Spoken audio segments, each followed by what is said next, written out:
Hi there, I'm Michelle and I would like to welcome you back to our Caboodles Coloring Class 1. In this exercise we will be covering basic shading and highlighting. And if you ordered the Caboodles class kit from the Angel Company, this is the sheet that you'll want to pull out. It's got all of the information that we'll be covering right here so you can continue to refer back to this sheet. You'll also want, there's a piece of transparency that looks just like this. It has lines printed on it. That's just transparency paper that we ran through our copy machine. Now let's get started. First, let's talk about this exercise sheet. You can see that right in the center of it we've got this giant sun, and that's going to be our light source. Now what this little piece of transparency paper is for is to match this up with the sun's rays and use this to determine where the sun is going to hit your image. So you can determine your highlights and then your shadow areas. And what you can do is rotate this all around. Say you want the shadows to drop straight down, you can do it this way. Or if you want them to come in here from the right side, you can get your shadows that way. So this exercise sheet really covers all of those. Now we're going to start with the shadows.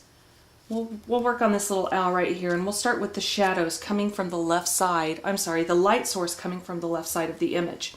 Now, before we get started, another little tip that I'd like to pass on is that whenever you're working with a light source, sometimes it's easy to forget where your light source is coming from.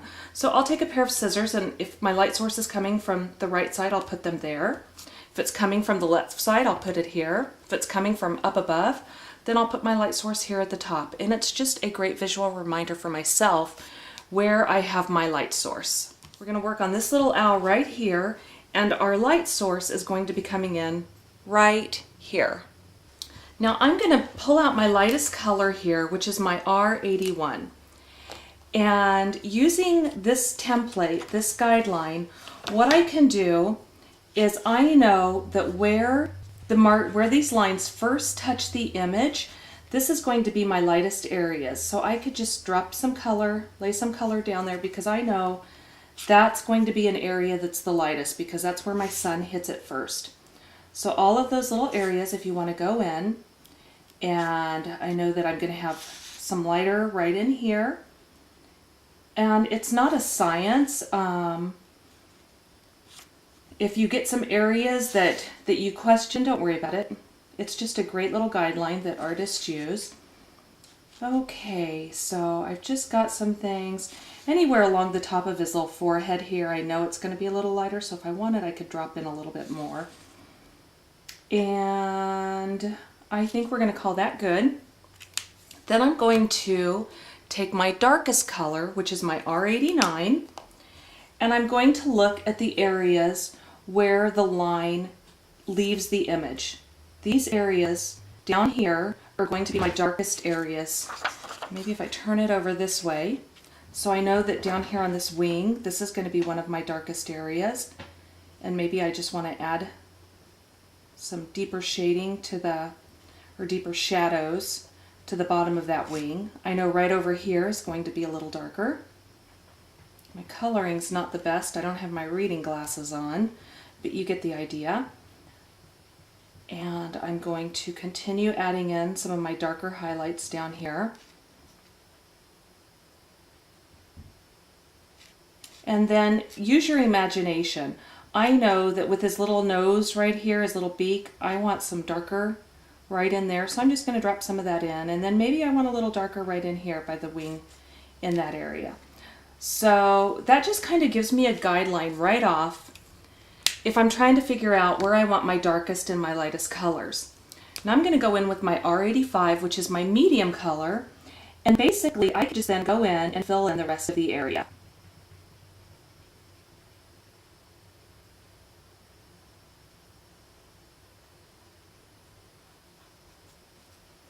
Now after I've filled that in, I'm going to go back with my R81, and using blending with circles, I'm going to blend this in. I'm going to soften that line and blend it.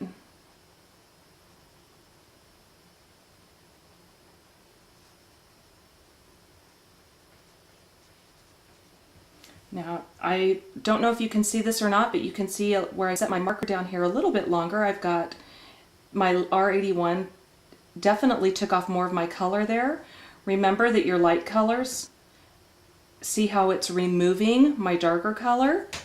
So be aware of that. If that happens and you need to add color in, you can always pick up your color and add it back in. And then you can continue to blend however you like.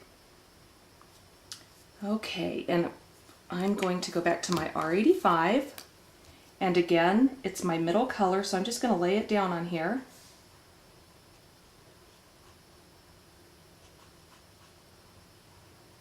And then I'm going to go back to R81. And I'm going to blend that line. My R81 is nice and juicy, so I might need to be a little more gentle with my hand as I blend that. I'm getting a strange little look from there. My R85, I'm going to blend this.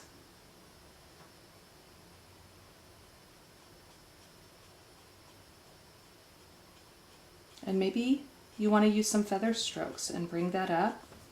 I could go back with my R81 and actually use feather strokes and blend down this way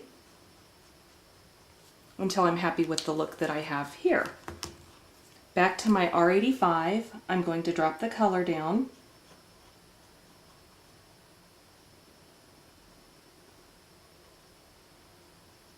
And here where I've got my up against my R89, I'm going to work in little circles to blend that. And up here.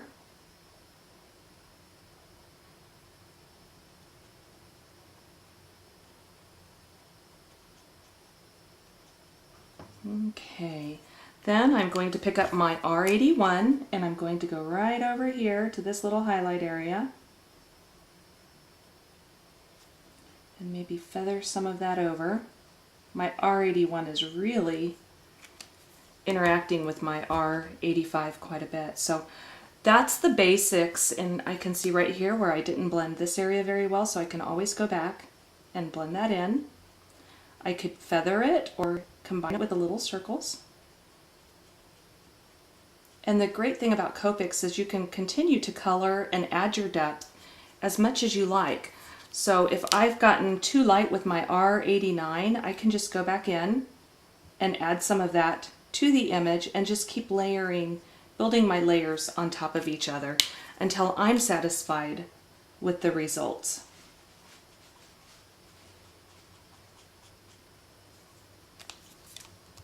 So how easy is that? You just want to remember that with your lightest colors, that's going to be the area from the sun, from your light source that touches your paper first. Your darker areas, your shading, your deepest shades are going to be where it hits the bottom last, where it comes off the image. And you fill in with your medium color.